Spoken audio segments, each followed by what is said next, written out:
So if you follow us, we going through Judges right now, and so the last time we were together, we remember we were supposed to be remembering the names.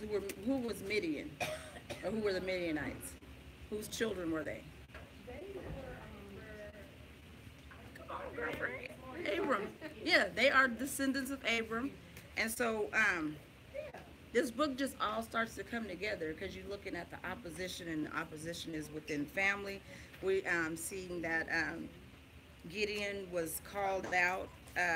He was separated by they were separated by a test when they were called to go to war, and so we talked about our arsenal. Our heavy, the best weapon that we have is prayer, right? And so we saw that Yah didn't leave us without him. With only, he wouldn't leave us. He only we can trust him no matter what. We found encouragement when he Gideon was allowed to hear what the enemy was consorted, or what the enemy's dream was. Remember that? Right. The enemy's dream. That's that when, like, just Morey just talked about the test. Like sometimes he'll give you a sign, and he was afraid, but he said, you know what? Okay, I'm gonna allow you, since you're still afraid. I'm gonna go on and fasten your heart a little bit, and send you on over there. Go on over there to the enemy's camp, and I'll let you hear something. So he allowed him to hear what the enemy had on his heart, and he was afraid because he'd had a dream. And then we saw that the enemy's biggest fear was knowing that Yahshua is fighting for you, but we forget that he's on our side. The enemy knows, but if he can keep you doubting, then he wins the battle. So we talked about that. And then we talked about how the supernatural can act very natural in your life when you're obedient. Right. So this is the whole sum of it all is just obedience, knowing what you have in your arsenal, your weapons. Mm-hmm. Our weapons of warfare, we know, aren't carnal. They are not. And so when you get outside yourself, you can do some magnanimous things, or if that's a word. And so we in 8. And so we know last time they pursued the Midianites, and he called his brethren to come down and help him, and they fought with him. So we start off here in 8. I've been reading out of 3 different Bibles. I was trying to see if it were different translations, or not translation, but if the wording was different, because I was looking for a particular word. And so it's all still about the same. So if you want to look in your Bible, you can. We're in Judges 8, and this lesson is called Pursuing After Midian, and I've broken it down for you. So we'll start with the first point, 1 through 3. Ephraims Complaint and Gideon's answer. Now the men of Ephraim said to him, why have you done this to us by not calling us when you went to fight with the Midianites? And they reprimanded him sharply. So he said to them, what have I done now in comparison to you? Is not the gleaning of the grapes of Ephraim better than the vintage of I cannot say this word right. Abiezar. I've been beating it up. Yah has delivered into your hands the princes of Midian, Oreb, and Zeb. And what was I able to do in comparison with you? Then the anger towards him subdued when he said that. And so it said they reprimanded him sharply. And so when you look at this word reprimand, you look at it in the Hebrew, it is in your Strong's, it's called, the word is reeb, and it's in your Hebrew Strong 7378, and they said they complained, why you didn't come get us? But he called them, and they fought in Judges. You look at 24 through 25. We'll look at that real quick. Somebody read it.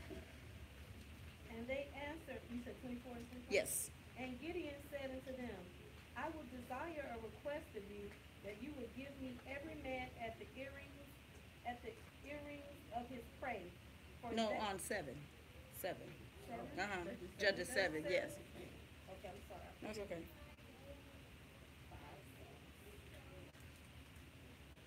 7 and 24 and 25. And Gideon sent messengers throughout all Mount Ephraim, saying, come down against the Midianites, and take before them the waters unto Bethabara and Jordan. Then all the men of Ephraim gathered themselves together, and took the waters unto Bethabara and Jordan. And they took 2 princes of the Midianites, Oreb and Zeb, and they slew Oreb upon the rock of Oreb, and Zeb they slew at the winepress of Zeb, and pursued Midian, and brought the heads of Oreb and Zeb, sorry. Oh, thank you. And then somebody read 22, because then this tells us what happened. I'll add that in, but read 22, what happened as they began to fight. Um, Of the same chapter? Same chapter Okay. 7. And the 300 blew the trumpets, and Yahuwah set every man's sword against his fellow, even throughout all the host. And the host fled to Beth Shittah and Zerarath, and to the border of Abel Meholah unto Tabith. And the men of Israel gathered themselves together out of Naphtali and out of Asher and out of Manasseh, and pursued after the Midianites. Okay, so after they pursued after him, they ran into the territory. Then he called for Ephraim to call, come on now, help us. They hear. But from the beginning, he called it within his own family. They were fighting. And the ones that didn't kill each other, then they pursued him and he called them, okay, come help. And so now they're complaining because he didn't call them to fight this go round. And so Gideon's initial call was within his own tribe. His own tribe, he was from Manasseh, and they are the smallest tribe. And you see that in Judges 6:35. Asher, Zebulun, and Naphtali. And you see this, people will get mad when Yah uses you, and he uses whom he please and who's available. They were available, and he needed them at that time. For this particular thing that they were doing, we didn't need you in the beginning, I needed you at the end. So basically he's saying, what is the difference? What is gleaning? After the harvest is done, right? Whatever's left, you free to come and get it. Was everybody ate, right? You took part on it. So you take a look at this. His kind answer turned away their wrath. But what he was really saying is Manasseh is the smallest of all tribes.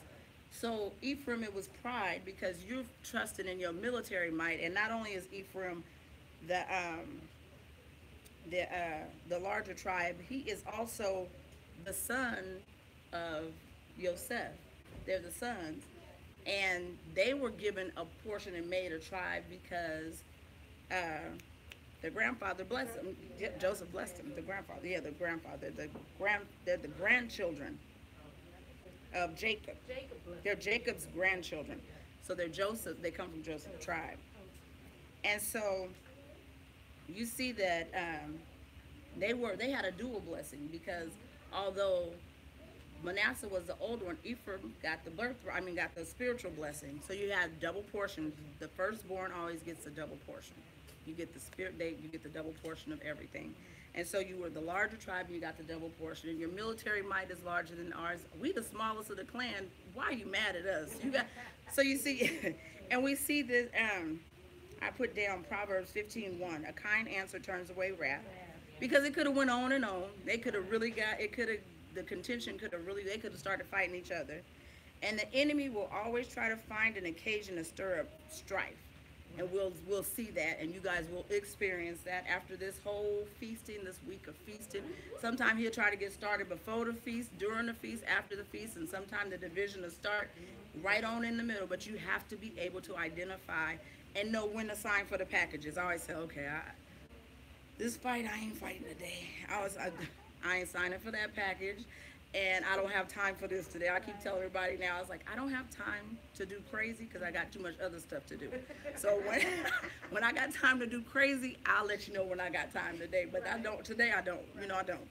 So we have to be able to recognize, and sometimes it'll come real subtle because it does take you off guard, and you do engage before you know it, especially when it's people you're familiar with. Right. When you're not familiar with certain, you're like, oh, they're just ignorant. But when people you're not expecting it from, then it's your own people, and then you jump right in.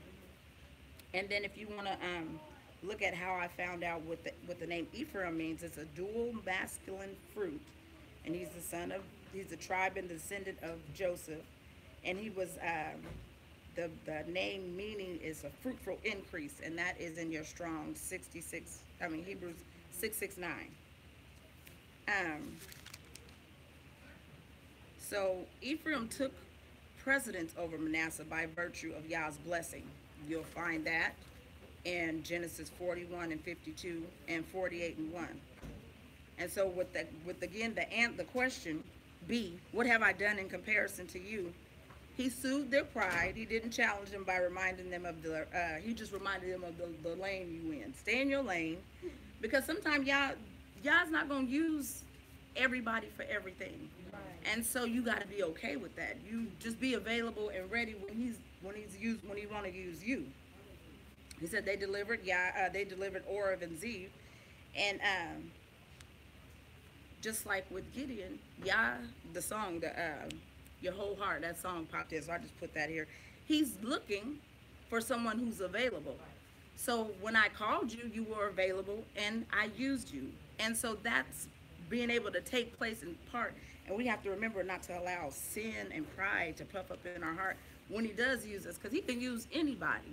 It's not a matter of who's the best or who's has grandeur or who's strength, because there's a lot of strong people that are weak spiritually. He uses who's available. So when he calls you, be available, and then you get a chance to see the work that he has for you, and you get a chance to participate in the work that he has for you. My second point is the sins of Sukkot and Peniel. Somebody read that one, 4 through 9, and it's on there. When Gideon came to the Jordan, he and the 300 men who were with him crossed over, exhausted but still in pursuit. Then he said to the men of Sukkot, "Please give loaves of bread to the people who follow me, for they are exhausted, and I am pursuing Zebah and Zalmunna, kings of Midian." And the leaders of Sukkot said, "Are the hands of Zebah and Zalmunna now in your hand, that we should give bread to your army?" So Gideon said, "For this cause will when Yahuwah has delivered Zebah and Zalmunna into my hand, then I will tear your flesh with the thorns of the wilderness and with briars." Then he went up from there to Penuel and spoke to them in the same way. And the men of Penuel answered him as the men of Sukkot had answered. So he also spoke to the men of Penuel, saying, "When I come back in peace, I will tear down this tower." Okay. And so he and the 300 men were still in pursuit when they crossed over, exhausted but still in pursuit. And Maury, the picture he painted was a great picture. Like he said, when Yeshua is going to be, when he's going to come in and wage war, he's not going to have time to stop and eat. They weren't asking for, can y'all make us a meal, 300 people a meal. You got some bread, you got something to just tide us over until we go across. And do you see their answer? Because the men were willing to fight. They were physically still in pursuit. So they were physically tired, but they were still willing to do what they were going forth to do. They wouldn't say, "Let us sleep here. Let me come into your house. Let me evade your privacy." Just, you got some bread. You didn't even ask for water. You said bread. Some nourishment. Somebody read Proverbs 25:21. And so you get a chance to look at the pictures of these people's heart. And we know this. What does Sukkot mean? Or Sukkot? Tents, booths, tabernacles, a place. So that a place of refuge, a place where you can lay down and rest. So a lot of times people have these names that aren't even comparable to their character. Right. So this place meant something. So if I go somewhere, like if I talk about certain places, you go somewhere to eat or you go somewhere and you don't get what the hype is all about, then you're disappointed, right? Okay. So somebody got 25, Proverbs 25:21.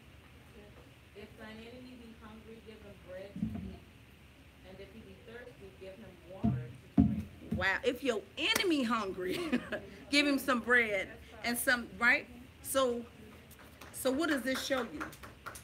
I won't even give, I'm told to give my enemy something to eat. These are your people because they are defending the borders around you. These people are fighting for you. They're pursuing an enemy, and you won't even give them just raiment, just a little bit of something. And he feeds the sparrows and the birds, and you can't give me a piece of bread. He asked his kinfolks for something, and he was defending them. Sometimes you will see the opposition will come from within. And so when somebody show you who they are, you believe them. And so people might look at this whole text and look at what he said as it being harsh. But he said, no, when I come back in peace, I'm going to take care of this. Because publicly you humiliated me. You sent me away hungry. So I'm going to publicly come back. I'm going to do inside out. I keep saying that's just been in my head for a long time, but inside out. I'm going to show you, I'm going to render to you who you really are, because on the inside this is who you are, so I'm gonna make it evident visually. So I'm gonna come and tear this up, because really y'all toe up. So that's what I'm gonna do. So he said, please give us loaves. We weary. And so instead of engaging, Gideon asked not of monetary support. He just wanted support while he on the front lines fighting. He didn't ask for no money. Simple. Simple. So then you see, he says, are the hands of Zebah and Zalmunna now in your hands that we should give bread to your army? So they really being smarty pants, right? But you see, but it's a picture of these people that he asked for this food from were leadership. They were the heads. And so they were the SARS, or you can look that up too in your Hebrew Strong's 8269. They are the head persons or the captains or the people that rule over. And we see this is so, it's a analogy, and it's so, it's still very practical, because we have men that go fight. They go fight to war. They can come back and get mental health. They can get even recognized, you know, the Vietnam War. They didn't recognize that was a Vietnam or Cambodian War or Vietnam. They didn't even recognize one of them as a war. So you got men, veterans going out. I done fought for your agendas and everything else. I can't ask for a place to stay. I can't get mental health. I can't get health care. The state hospital, that's the worst veteran hospital, probably the worst hospital you go to. Wait forever to get something done, get the minimal or whatever, but I've died and saved lives and everything else. So he couldn't get any support on the front lines, and this is from at the hands of the czars or the captains, the people who rule over it. So, what else did I write down?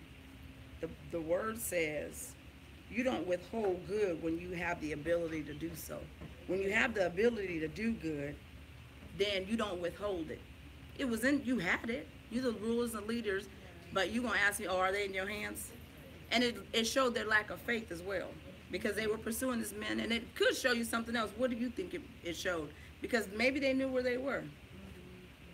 So if you not with me, and you against me, right? So maybe then that might have been a good reason for coming back, tearing it down too, because you guys are my enemies. Right? Well, Abraham was told that everybody who blesses him will be blessed, and everybody who curses him will be cursed. In his seed. So he had a principle to operate on. Yes, he knew it.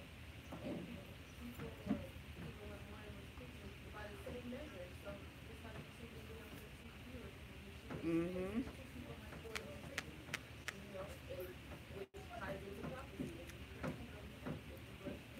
Reciprocity, the law of the world is set up, the universe is set up out of reciprocity. The earth we come from the earth, and what do? We have to go back to it. Reciprocity, all of it. So you cannot manipulate the order of operation. When you do, you get the wrong answer. You don't get good out of doing bad. You may think it's a blessing. The enemy may have your mind seared, in fact, thinking that blessings come from wrong, but it doesn't. It is just, you are just heaping destruction and punishment on yourself, or you could be working for your reward, one or the other. And I know a lot of times with us, it's like, you know, we toil and we are working and we serving, and it doesn't seem like anything's happening. But like Maury said too today, get outside yourself.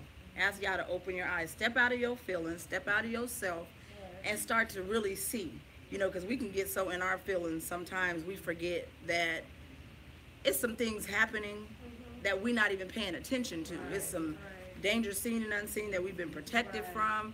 It's some things that could have cost us our mind, our lives, and that mind is a fragile thing. And a lot of people don't think that it is, and it's a fine line. Ask Nebuchadnezzar. It's a fine line to you beastie, to you eating grass. Yes, so yes, lose your mind, your carnal, your natural mind.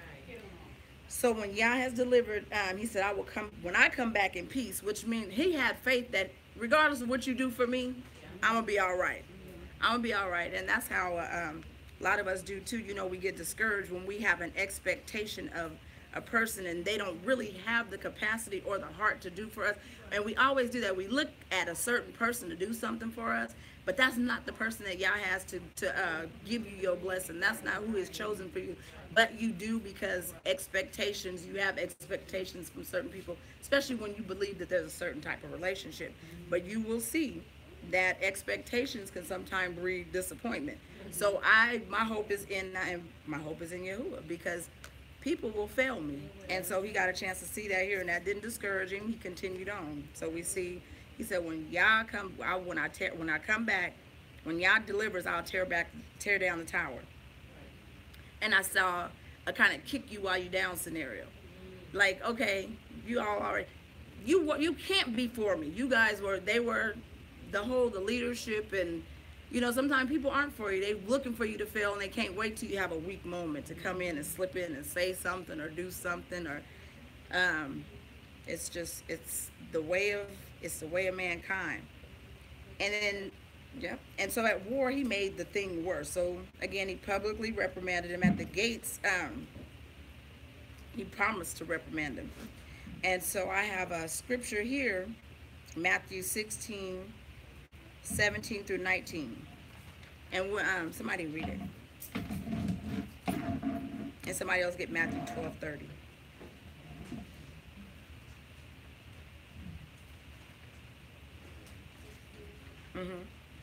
17 through 19. And Yeshua answered and said unto them, Blessed art thou, Simon Bar-Jonah, for flesh and blood hath not revealed it unto thee, but my Father which is in heaven. And I say unto thee, thou art Peter, and upon this rock I will build my church, and the gates of hell shall not prevail against. And I will give unto thee the keys of the kingdom of heaven, and whatsoever thou shalt bind on the earth shall be bound in heaven, and whatsoever thou shalt loose on earth shall be loosed in heaven. We just had that talk about being invincible until the work that you have been given to complete is completed. Right. So that was promised to him, and the same thing. Gideon was told to go in and pursue these people and to go fight. And regardless of if you give me something to eat or drink or whatever, Yah is going to sustain me until it's completed. So that you see a picture of the gates of hell trying to prevail, because you don't want to feed me. If I don't eat after a certain while or drink something, what's going to happen? I perish, right? So you see the picture here. And somebody read 12 and 30, Matthew 12:30. He who is not with me is against me, and he who does not gather with me scatters abroad. Okay, so they weren't trying to help gather, and the enemy probably had ran on through there. But we'll see what happens in 3. Somebody read 10 through 12. Now Zebah and Zalmunna were at Kor, and their armies with them, about 15,000. All who were left of all the army of the people of the east.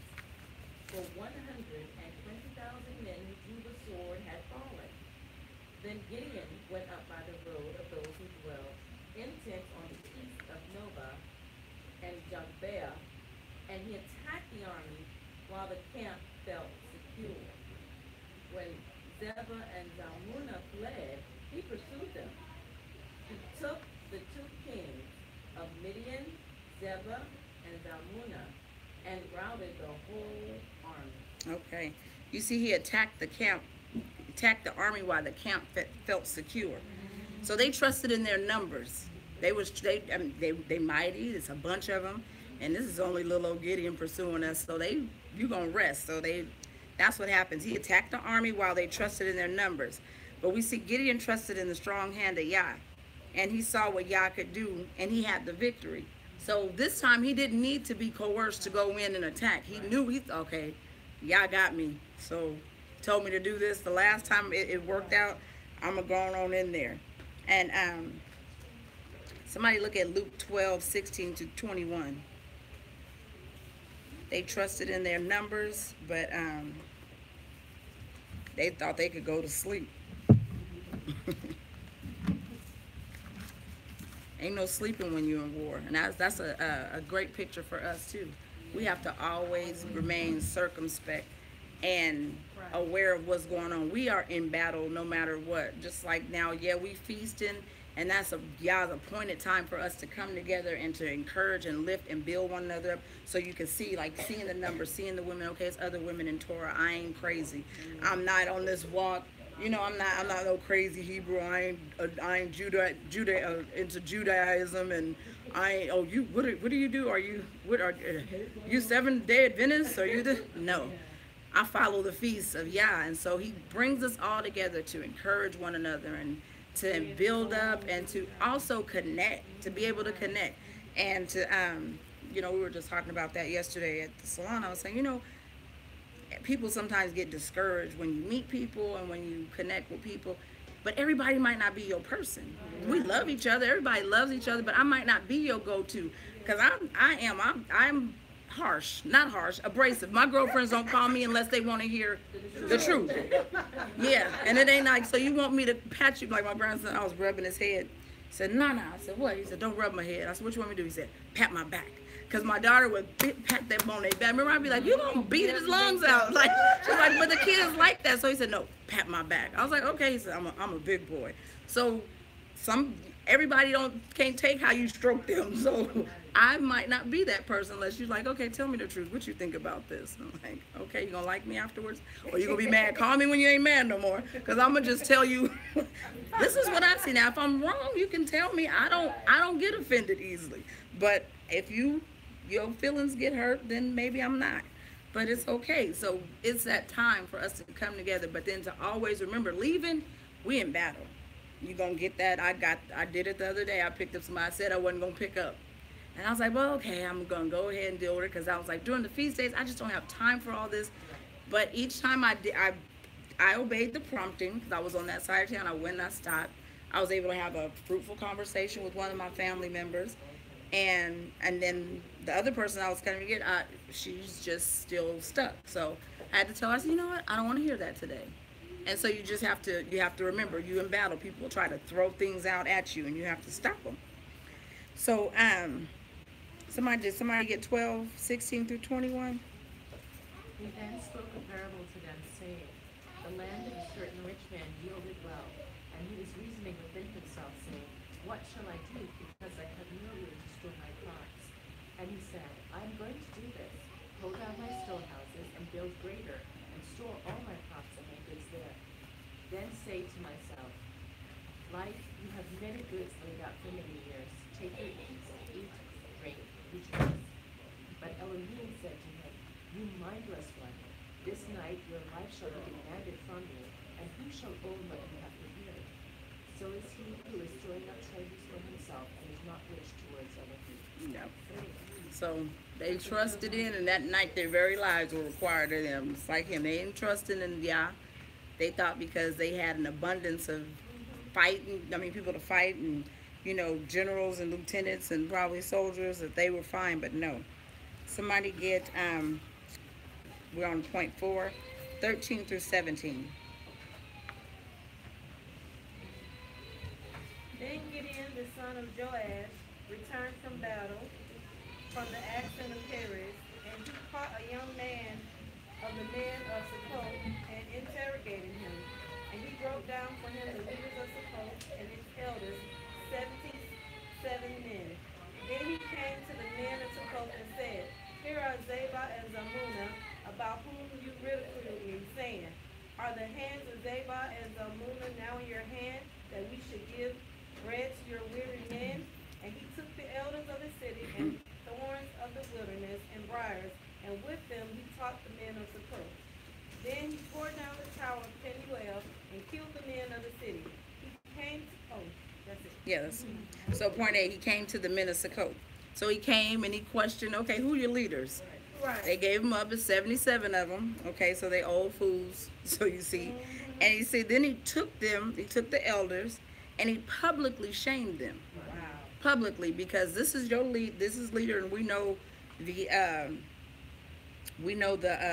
how that goes. It's like he said he made them know him. And so right here, when you look at know, it's the word yada, which means people think of it when Adam knew his wife or whatever, but it still is acquainted. So I'm gonna make you feel me, since You did not, since you didn't render to me what Yah had, what was reasonable. You had it, and you publicly shamed me. I'm gonna come back and I'm gonna do what I said.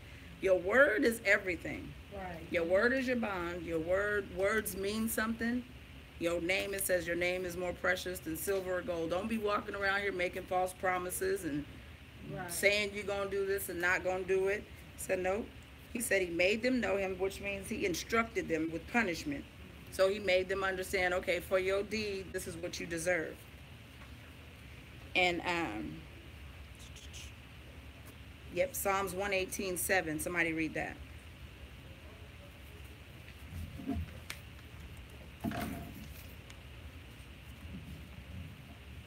People think too that public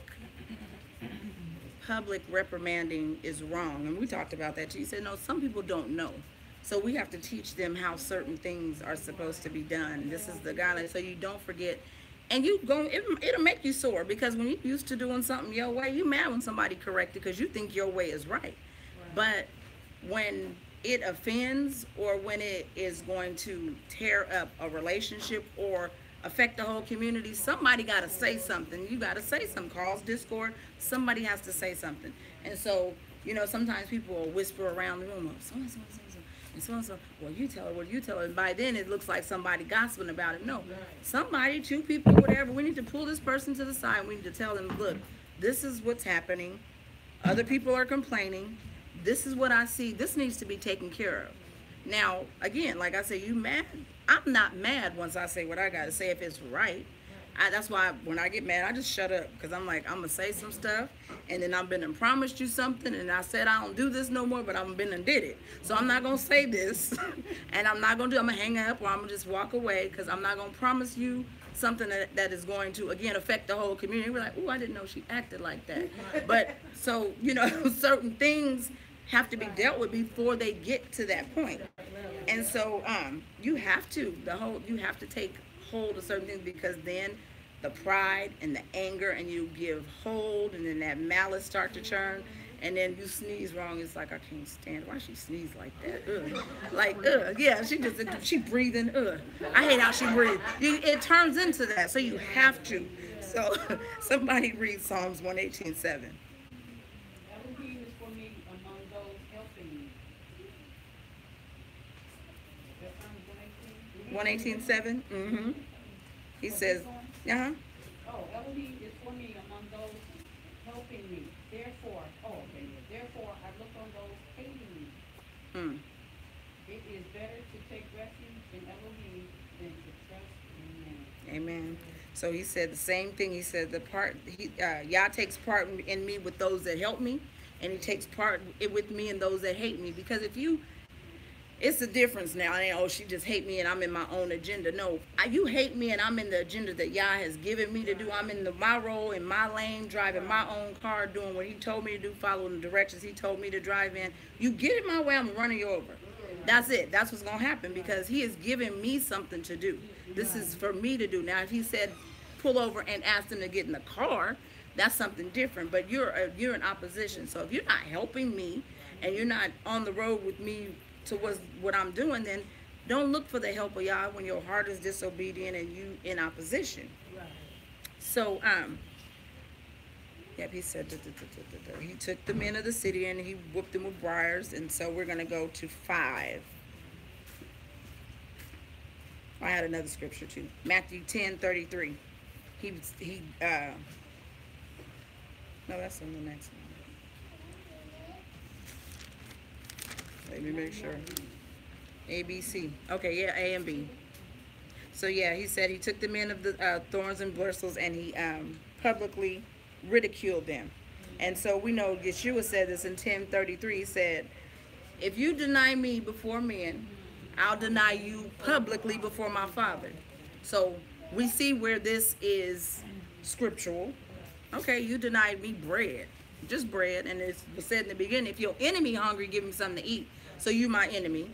And so now I'm going to do unto you as an enemy does unto, because you showed me who you were inside out. Your word showed me who you were to me. Your actions did, not just your words, your actions and your words. So your words and your deeds did. And we know that Yeshua was bruised for our chastisement. He didn't do nothing.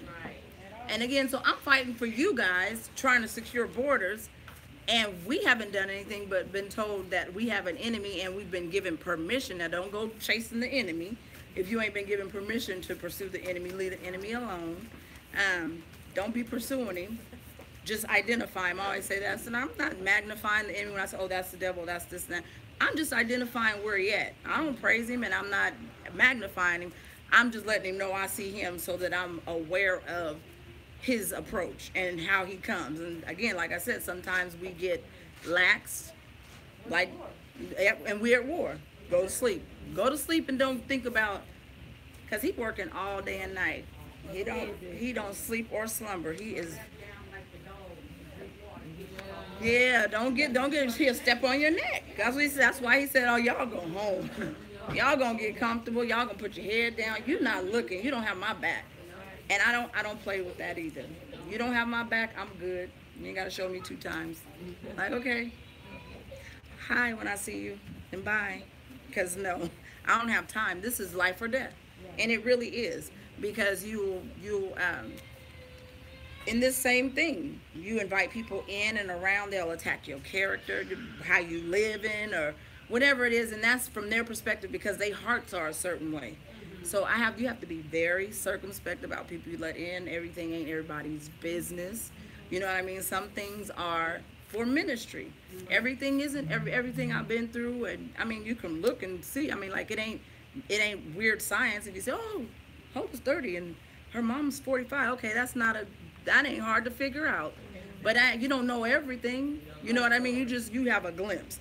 But everything ain't for everybody, because there is some little girl that needs to know this story.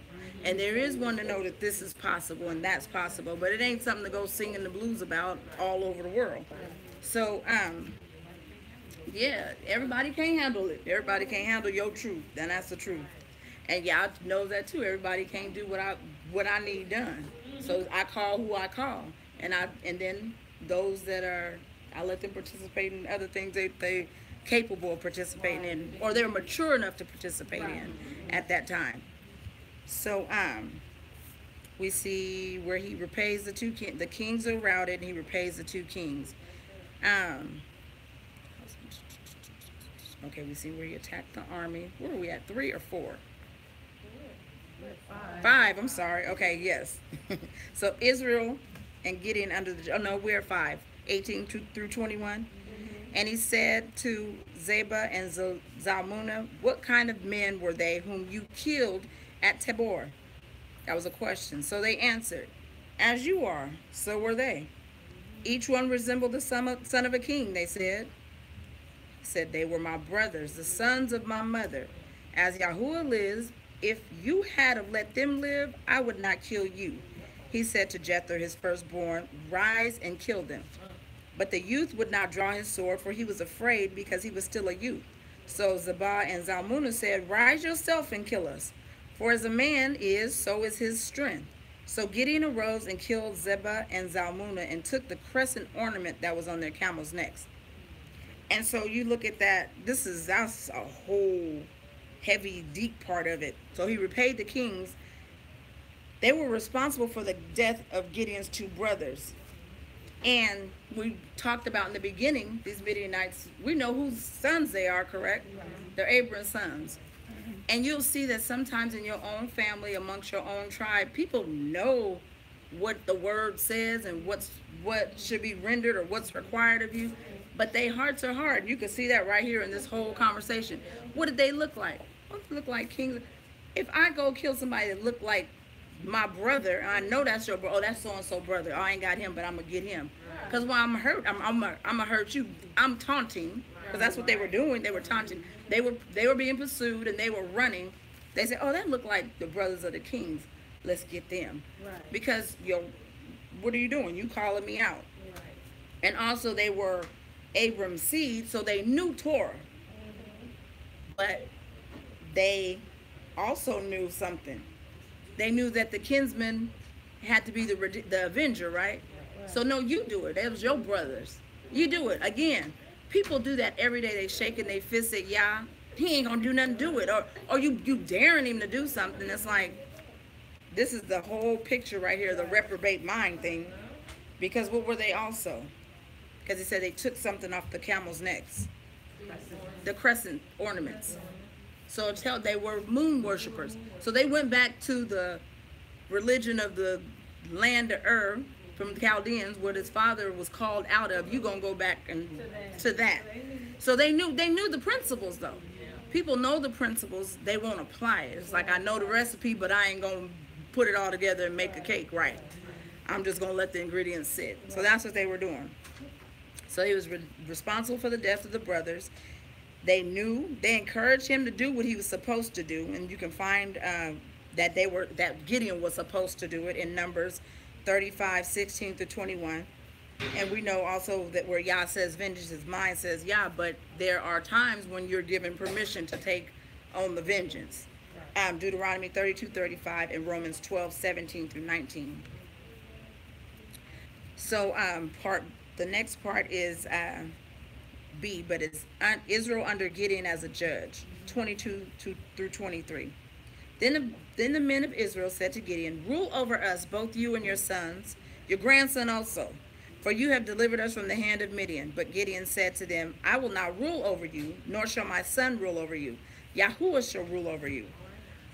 We always looking for an opportunity. They can't get it together for nothing, right? You seen them coming out of Mizraim. First thing they want to do, oh, Moshe done went on the mountain. Oh, he gone too long. Make us a god. Make us an El. Make us a calf. Okay, we're going to give the earrings. We quick to do something crazy. Yeah.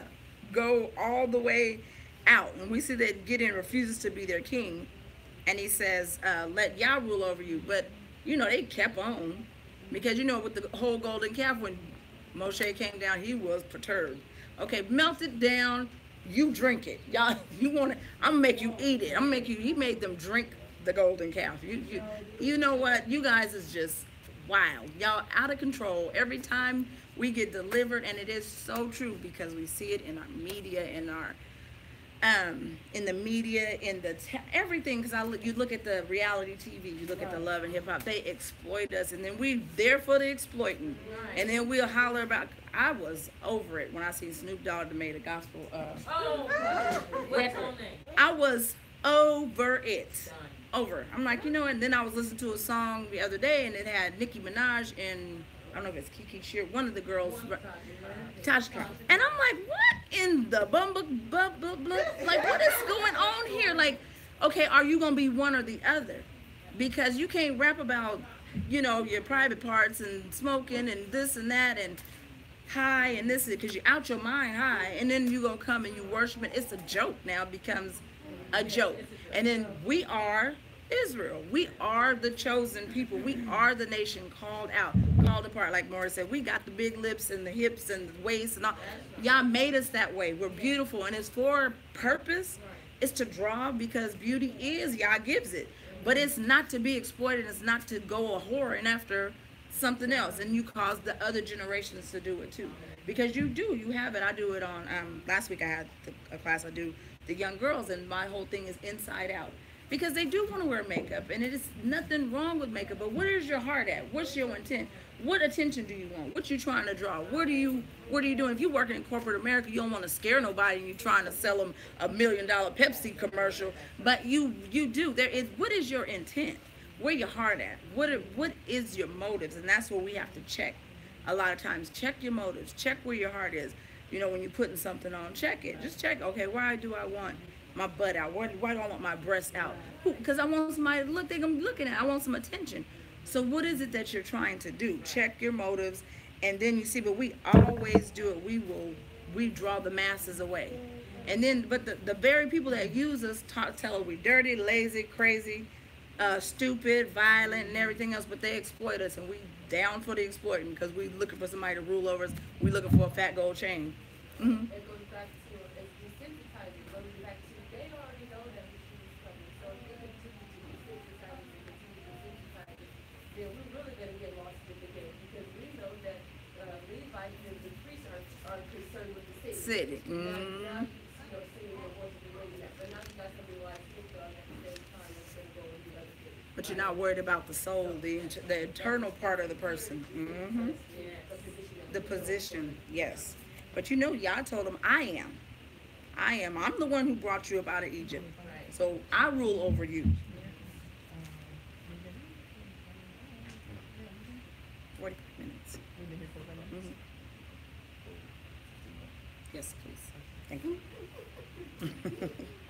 So, Gideon, we see here in 27, Gideon using the riches he received and assumes an inappropriate role of a religious leader and leads Israel into idolatry. We know eventually by this, we're in, 24, 24 through 26. Thank you. He gathers a fortune. 24 through 26. Then Gideon said to them, I would like to make a request of you that each one of you would give me an earring from this plunder. For they had gold earrings because they were Ishmaelites. So they answered, we will gladly give them. And they spread out the garment, and each man threw into the earrings from his plunder. Now the weight of the garment, and each man threw into the earrings from his plunder. Now the weight of the garment, oh my goodness, of the gold earrings that he requested were 1,700 shekels of gold, besides the crescent ornaments, pendants, and purple robes which were on the kings of Midian, and besides the chains that were around the camel's neck. So we know who the Midianites were. Ishmaelites, they were descendants, so they were 12 tribes of them. They had a blessing. Ishmael received a blessing. He was the firstborn. He didn't get the spiritual blessing, but he did receive a blessing because Yah word will not return to him void. He has to do what he said. The principles are set up. So like the same thing with these men. You running around here making these babies, and yeah, it's your firstborn. You didn't want the baby mama, but you still have a responsibility, and he reserves this double portion, and you better know who you leaving these seeds with. And we're not teaching our children that. And these girls is ready for the taking. You think you just want a seed, and you got these little crazy kids running around here. Well, you know, I have my basket of fruit, and I can, you know, you do. And you look back at the things that you did in your youth, and you see what is manifesting. It's like, okay, this is what it is. And the sins of the parents and that DNA and breaking them generational curses is real. You have to know where you came from. A lot of these kids don't know where they come from, so what they do, they repeat the cycles. So you look at that and you see the earrings from the plunder. They had gold around their camel's neck, so we ain't doing nothing new. We be putting gold on the car, money and seeds. We still, yes. So Gideon does like Aaron. He says, I don't want to be a king, but then he turned around and make him an image. You know what I mean? And so the gold, and it was a fortune, so I looked it up, and you guys can do some fact checking if I'm wrong. But 22 kilos of gold nowadays would be almost $3,330,096 worth of gold. So they plundered the Ishmaelites. They killed a lot of them. So you could see, makes you think, okay, was this done out of pride? Because now this shows what we took, how much of it we took. Because you say they got gold toilets and stuff like that in Africa, you know, because we just got gold in the ground, so we don't gold faucets and fixtures and all that stuff. So he uses the riches and assumes an inappropriate role as a religious leader, because what he did was, the temple is the center of worship, right? There's nothing else we're supposed to worship. Don't make no idols, don't make no graven images, nothing to what I just talked about a minute ago. We don't want to deter the minds of the youth, of those that are impressionable, because they watching. I had a young lady yesterday in my car. So I've been like Maurice, I've been thanking y'all for just the little small seeds he's been allowing me, because I'd be like, I don't want to be bothered with this patient today. Also, I call some people who be on the tangent. I'm like, I don't want to be, just don't be a patient today, because I'm going to have to do therapy, and I just don't feel like it. I don't think I have it in me. But the things that come out their mouth show me that y'all created that divine appointment for that time, for that moment right then. She said, I have faith in a higher power, but I don't believe in nothing. But I'm going to start letting my kids go to church. And I said, well, honey, you letting your kids go to church won't do any good if they don't see you doing something. Right. I said, because we are taught to train our children up in the way that they should go, and then when they're old, they won't depart from it. So if they don't see, they're going to do what they see you do. They're not going to do what you send them to do, or say you have to. That's why children have parents. You don't see kids just get here by themselves. You need a parent for direction, guidance, nurturing for the first 5-6 years to figure out not figure out dumb ways to die, because they do. So you do, and sometimes beyond that too, they do. So you have a parent for a reason. And so we know that as in Exodus 28, the temple was and is still the center of worship. People have got it all misconstrued. We know now the temple, our bodies are the temple, but Yeshua is our high priest, and we have that Ruach living in us, which should draw us to the one who is the center of worship. And so, some of the commentary, kind of like I looked at, was saying basically like you could see maybe it was a prideful thing where Shiloh was in the territory of Ephraim. Well, I'm gonna put a church over here, but what I did was I caused my brethren to stumble. So his good caused evil. What he thought was good, he probably thought it was good. He wasn't thinking back at it. But we have to always be mindful that we are those people that tend to fall into idolatry. We are those people that tend to believe, like I said, we want signs and wonders and all that stuff. So we have to go back, come on back, bring it back. Bring it back. They say the fruit don't fall far from the tree, unless the tree on the hill and the fruit roll down, but you can still match the fruit to the tree when you look up. So you gotta, our hearts are always being pulled south. So we always have to remember, and the spirit in us is our governor. That's our spiritual, our guide, and if we leave a crack in the door, Hasatan will walk. He ain't gonna just walk and stand in the door like, I'm gonna wait till you ask me to get on your couch. He ain't gonna step on your couch. I'm gonna put on your shoes. I'm gonna wear your perfume. I'm gonna eat your food in your refrigerator. He's rude. He ain't gonna stay in one place. So we leave no room for the enemy. And that you'll see that in Ephesians 4:27. So then we see 28 through 30. He goes and gets a heron. This Midian was subdued before the children of Israel. So they lifted their heads no more. And the country was quiet for 40 years in the days of Gideon.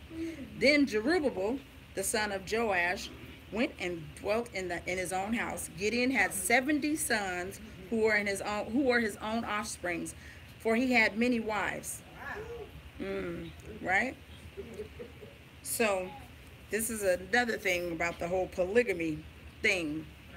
They say, oh, in the Old Testament they had wives, they had concubines, and we know that the maid servant was your surrogate mother. If you could not have children, and it's law today, if you look up the law, if you go get somebody else's egg, you carry that baby and you don't want to give them that baby, they got to take you to court, because whoever carries the baby, they say it's that person's baby. So I am supposed to give this child to you, because I know in that time, if you are barren, to carry on the family line, you need a child, a son. They're supposed to give that baby to you. It wasn't supposed to be, I have you, and make babies, keep making babies here. That is the pride and the sin of the heart, and your sex drive out of control. Because you can't do no 70, 80, 300 women. And the example of that was in the garden. Yah didn't make 4 women for Adam. He made one. He made one. So the hearts of men do what they want to do, and that's what I had a chance to tell the young lady. She said, well, I don't believe in this, because so many different religions. I said, but it's one creator. Right. He is the only one creator. He created beings, creative beings, who out of their creativity created other Elohims, but there's only one. So get out of the whole religion mind part of it, and you worship the creator, because there's evidence that it's just one, because if it was more than one creator or more gods, it would be chaos. It's not chaos. We create chaos. It's order. Nature is order. There's order in everything. It's order. But that part, that's how Satan's doing. So people say the Old Testament never directly condemned polygamy, but you see Matthew 19:4-6 and 1 Timothy 3:2. Yet the Old Testament shows the bitter fruit of polygamy. In the garden, Yah only created one woman for Adam. Look at the stories of polygamous families in the Old Testament, such as Jacob and David, and the stories and the conflicts and the crisis. Abram, look at this right now. You fighting your brothers. These are your brothers. This is not like some long lost. No, this is from the same loins. We fighting and killing each other. I mean, look familiar, huh? So he assumed the role of a harem, and then in 31 through 32, or hopes he wants hope for hereditary rule, and when we get in the next chapter, you'll see what happened with that. And his concubine, who was in Shechem, also bore him a son whose name is called Abimelech. Now Gideon the son of Joash died at a good old age and was buried in the tomb of Joash's father in Ophir of the Abiezrites, and he named his son Abimelech. And so the name Abimelech means my father a king. And so you see that is a kind of name a king would bear, right? So you name your children what you want them to be. And again, from the inside out, you see how, like, I see a lot of where the old people, they were really sages, where they got it from. You didn't know. They might not have had, might have my family, when my mom didn't have brothers and sisters, but my aunts were older. And so the things they would say, oh, you're going to mark that baby while you're pregnant, certain ways you act. You do. You give birth to what's in you. What's in you, what's in your heart. If it's pride, if you're pregnant, you a cry baby, you better know that baby going to be a cry baby, anxious. Something's going to be wrong because, yes, you give birth to what's inside of you. So he wanted, what you want usually manifests itself from the inside out.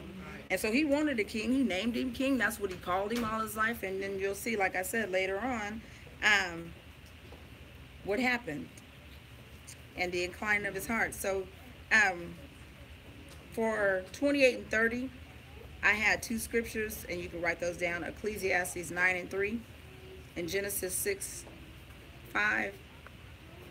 And again, like I said, when we come out of battle, don't forget, he honored Yah in battle and everything he did, but he forgot after battle that the enemy is going to and fro, looking at what he can devour. He said it in Job, when Yah asked him, Job 1 and 7, he said, what you doing? Oh, just going up and down the earth, looking for somebody, looking for something, looking for you to relax, looking for you to get off your post, step off your square a little bit. I know if I get out on the wrong side of the bed, I have to check myself real quick, because I'm like, I feel this way, this and that. Get your head right, get your mind right, because this is the time where the enemy will start on you right now from the time you wake up. So get it together, because he's going to embarrass you by the end of the day if you stay feeling this way. Job 2 and 2 was the same. And the faith that we have in battle should be evident in our everyday life. So even while we're fighting in battles, don't rest. Keep that same faith and be as conscious as you are while you're in battle as you are when you're out of it, when you think you're resting. Because that's when the next storm is brewing. And it's always a storm brewing. You either going through one, coming out of one, or on your way into another one waiting to sweep you off. Yes. So 33 and 35, after Gideon, Israel rebels and makes a covenant with Baal. And it will be done. So it was so. As soon as Gideon was dead, not even good. And I know y'all be saying, I always gotta fight to prove my love. Like I'm Color Purple, I gotta fight every time to prove my love. I keep showing you guys I love you, but I ain't love unless we fighting. I gotta go fight and kill up a bunch of people. Now you believe me. Good grief. So it was soon as Gideon was dead that the children of Israel again played the harlot with Baal and made Baal Berith their El. Thus the children of Israel did not remember Yah, their Elohim, who had delivered them from the hands of all, not some, all their enemies on every side. Nor did they show kindness to the house of Jerubbaal, Gideon, in accordance with the good he had done for Israel. As soon as he was dead, the children played the harlot with the Baals, and made a cup Baal Berith their Elohim, their El. And the name Baal Berith means Baal of the covenant. What promise he keep? What promise do the devil keep? What is he here to do? How do we do it? But we do it. We keep promises with him too. We'll go buy something we know we ain't wanting to pay for, borrow a slave to the lender. We go get in covenants with things we shouldn't get in covenant, people. Be like, oh, yeah, please, if you just get me out of this, I ain't gonna do this no more. And he wasn't even in the ground probably good for they went and started cutting up. And so like a dog returns to his vomit, so did the children of Israel. And then you got to get whooped, and you got to do it all over again. But we have to remember that the seed of sin is our heart. Right. And we forget that. People are like, oh no, God knows my heart. He do. Yes, he does. It's deceitful and desperately wicked above anything else. Jeremiah 17:9. Yep. It's deceitful. When people say, well, I did something, but y'all knows my heart. I said, I do too. Because that's what the scripture said. It says this. And your action was showing me what your heart did. So your heart is always, you just want to go a-whoring around. You looking for something to worship. You're looking for some mess to be in. That is your heart because you're drawn to it. I don't eat vomit if I don't like how it tastes. You ain't forgot. I think the only time y'all gives us that, well, we have that frame of mind is having children. Because it hurts so bad you can't remember how bad it hurt until you having another one. Because if you remembered all the time how bad it hurt, you probably would only have one and that would be it. I remember I was like, 'cause I have 5, and I'd be like, oh, what's wrong with me? I must be stupid. This is too much. I'm like, oh no, I ain't gonna make it out of this one alive. So remember that he calls us to in all our ways acknowledge him all the time in all your ways. When you at war, acknowledge him. When you out of war, acknowledge him. When you thinking about buying a house, acknowledge him. When you thinking about having covenant, making friendships, acknowledge him. Ask him. He gives you permission. Hey, is she cool? Because sometimes we'll go against the better vibe. Or is this a cool situation? Should I speak? He give you 2 ears and 1 mouth. He says slow to speak and quick to listen. Listen. He gave us these things for a reason. Our emotions, they're your gauges. They ain't your guide. They shouldn't be just how you feel, but say, yeah, okay, I'm feeling this way. Am I right? Show me where I'm wrong. So we have to pay attention. And so this book, I'm telling you, the Torah don't work unless you work it. You can't get full if you don't eat. Yeah, that's it. So with that, I'm done. You got any questions? Shalom.